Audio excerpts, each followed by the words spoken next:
bir daqiqa ichida nima uchun biznesni tizimlashtirish kerakligini sizga asosiy 3 ta sababini keltirib o'taman. Biznesni tizimlashtirish bu barcha jarayonlarni tartibga solish, doimiy ish harakatlarini avtomatlashtirish va barcha narsani bir tizimda ishlashini ta'minlash hisoblanadi. Birinchisi, vaqt va pulni tejaydi. Inson omili bor joyda har doim tartibsizlik va doimiy xatolar bo'lib turadi. Tizimlashtirish va avtomatlashtirishni qo'llash orqali bu xatoliklarning darajasini kamaytirish mumkin va bu orqali samarali ish rejimi oshadi. Ikkinchisi, biznesni kengaytirish osonlashadi. Ya'ni kichik bizneslarda tizimlashmagan bo'lsa-da, ularni boshqarish mumkin.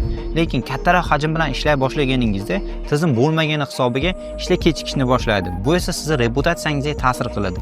Tizim bor joyda yangi filial ochish yoki xodimlarni ko'paytirish bu hech qanaqa muammolarni tug'dirmaydi. Uchinchisi, nazorat va shaffoflik ta'minlanadi.